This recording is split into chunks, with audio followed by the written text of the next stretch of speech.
Greetings. My name is Vicki Marthaler, and I represent the women of Grace Lutheran Church here in Hendersonville, North Carolina.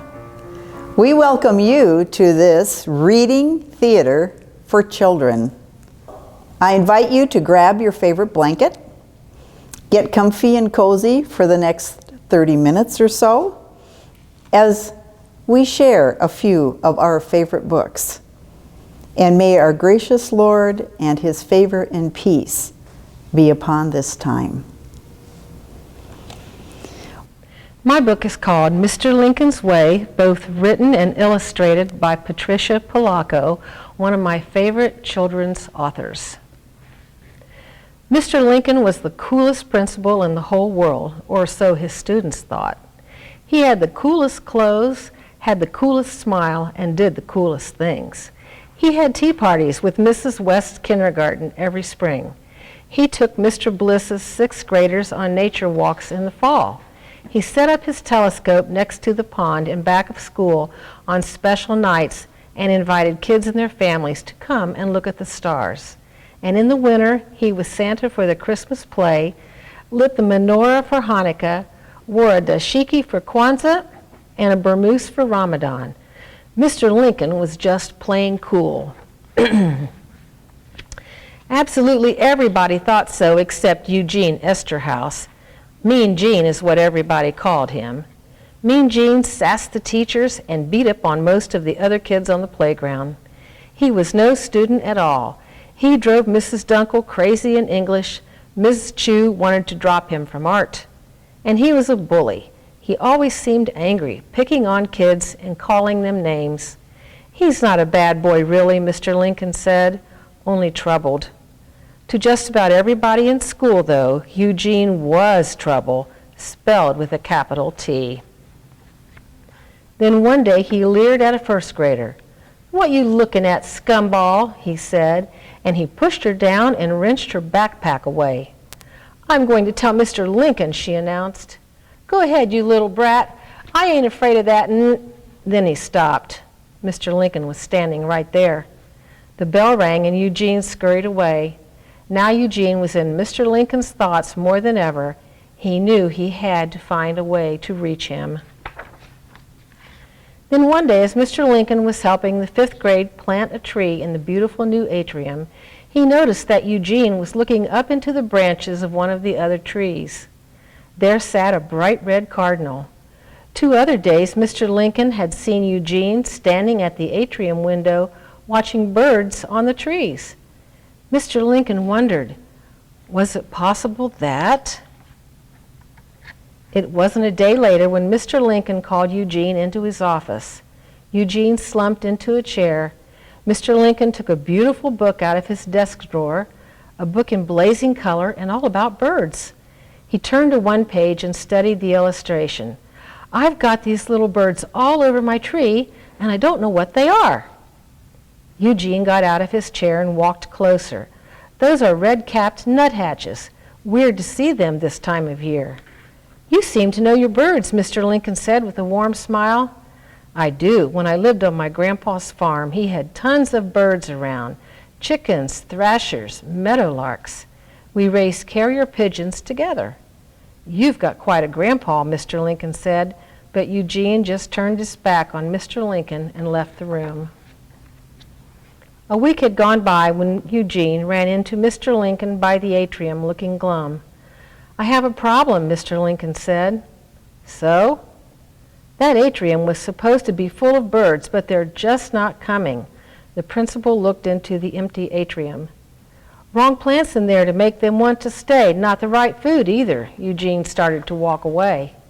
"Your grandpa teach you that?" Eugene turned and looked at Mr. Lincoln for the first time. "Maybe." "Do you suppose you could help us attract birds here to our atrium, Eugene?" Mr. Lincoln handed him a book. "And perhaps this would help." Eugene seemed stunned at first.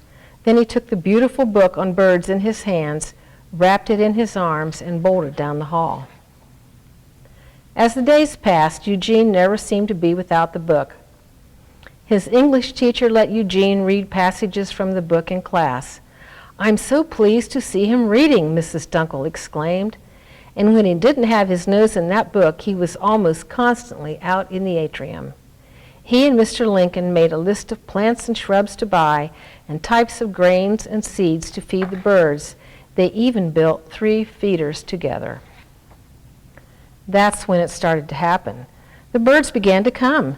Nuthatches, bluebirds, a tanager, and many colored finches.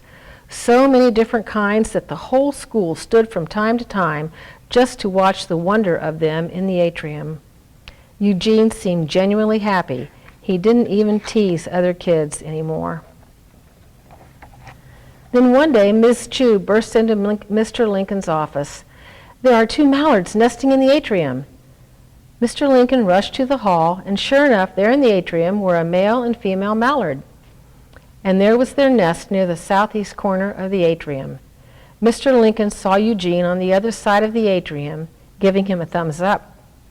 "I was hoping that they might be a mating pair," Eugene said one day, as he and Mr. Lincoln looked at the 5 perfect eggs in the nest.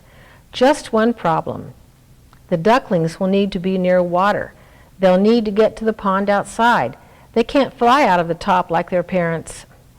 "You'll think of something, Eugene. I know you will," Mr. Lincoln said, and he put his hand on Eugene's shoulder. It was nice that Mean Gene wasn't mean anymore. It was only 3 days later that there was a commotion in the hall. Mrs. Belding rushed into Mr. Lincoln's office with Eugene in tow. Mr. Lincoln looked at Eugene in disbelief. "What happened?" "I'll let Eugene tell you," Mrs. Belding trumpeted. But Eugene said nothing. He just sat looking hateful and defiant. "Trouble in the lunch line," she went on. "He singled out 2 of our students from Mexico. He called them brown-skinned toads and other unacceptable names." "I'll take care of this," Mr. Lincoln said quietly. Mr. Lincoln sat down in front of the boy. "Eugene, my skin is brown too." Eugene just glared at Mr. Lincoln. "This I know, Eugene. Someone who loves birds the way you do couldn't possibly have that kind of hate in his heart." Then Eugene began to cry. "My old man got real mad when I got home late from helping you," he sobbed. "He said, 'You're not our kind.'" "Our kind," Mr. Lincoln murmured. He led Eugene to the window of the atrium. It was alive with the songs of the birds.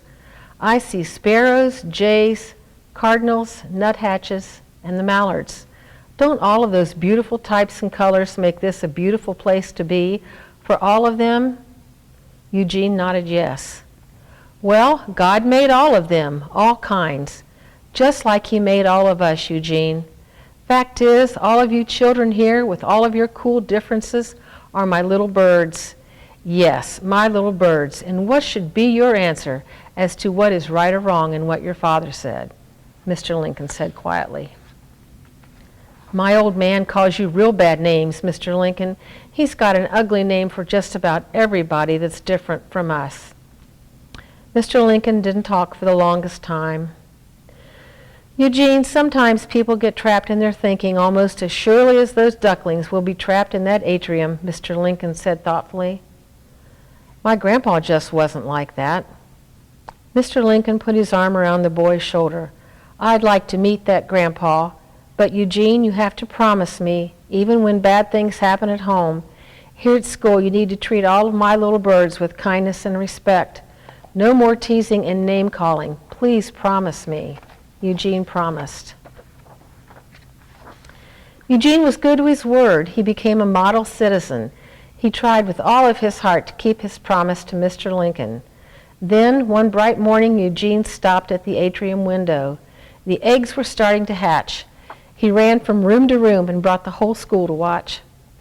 The ducklings were hatching one by one. At first they were wet and unsteady, but in a short time they were fuzzy and racing about. As the days passed, the mallards flew out of the atrium, landing on the pond just behind the school. They were leaving their babies for longer and longer periods of time. Eugene and Mr. Lincoln knew that the time was approaching when they would need to get the ducklings out of the atrium and into the pond. They had a plan. When the big day arrived, classes were asked to stay in their rooms. Then Eugene and Mr. Lincoln opened the door to the atrium and stepped in. They had both practiced saying "king, king," like the Mallard parents. Now they talked to the ducklings, coaxing them to follow. The father Mallard walked up to the doorway of the atrium and peered down the hall. At the end of the hall, the father Mallard could see the lawn and the pond. "King, king," Eugene called. The mother Mallard came out first, then one by one her babies followed.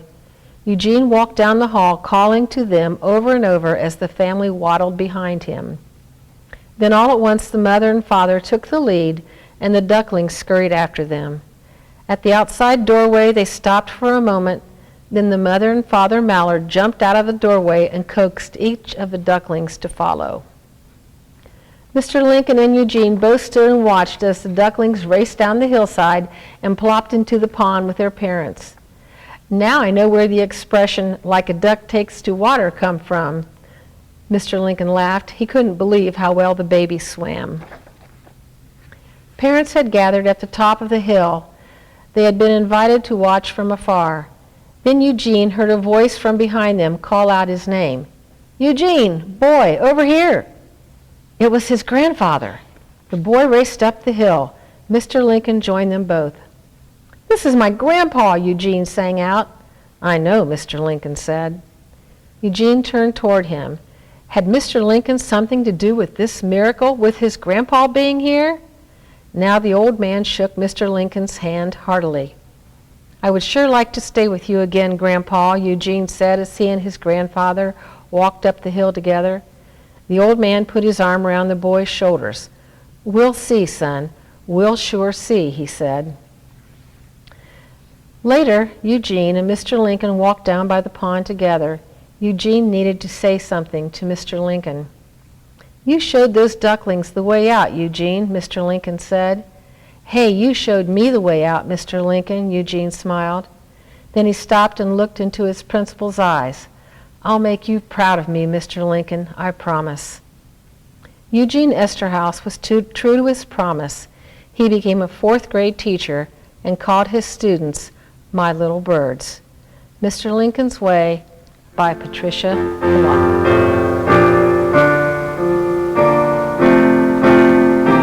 El libro de los cuentos y leyendas de América Latina y España. Ilustraciones de Jesús Gabán. El león y el mosquito. Había una vez un león fiero y perezoso al que le gustaba permanecer echado haciendo la siesta. Un día caluroso se tendió a la sombra de un gran árbol a esperar que pasara la tarde, pero un mosquito que quería vengarse de él empezó a zumbarle en el oído. Zzzz. El león se despertó rabioso y rugió. ¿Por qué no me dejas dormir? Paseaba por aquí y canto porque vengo contento, le contestó el mosquito. ¿Cómo te has atrevido a molestar al rey de los animales que te puede destrozar simplemente con su voz? Tienes muy mal genio y unos colmillos que espantan a cualquiera, pero yo no te tengo miedo, le dijo el mosquito. El león se levantó y se dirigió hacia él con las fauces abiertas. Entonces el mosquito se le coló por la nariz y empezó a picarle por dentro. El orgulloso animal se revolcaba sobre la hierba, pero no conseguía atraparlo ni librarse de él. El insecto, seguro de sí mismo, a pesar de ser tan pequeño, salió de la nariz del león y se burló de él con estas palabras. ¿De qué te sirve ser el rey de la selva si no puedes ni con un mosquito? Y el pequeño animal zumbó de nuevo a su alrededor y se le metió al interior de la oreja. Les voy a decir a todos los animales de la selva que no has podido conmigo, dijo el diminuto mosquito al fiero león para humillarle. Y cansado de picarle, echó a volar satisfecho y distraído, con tan mala suerte que al pasar entre unas ramas quedó atrapado en una telaraña. Pronto llegó la araña y se lo comió sin más, sin preguntarle nada. Esta fábula se cuenta en Cuba.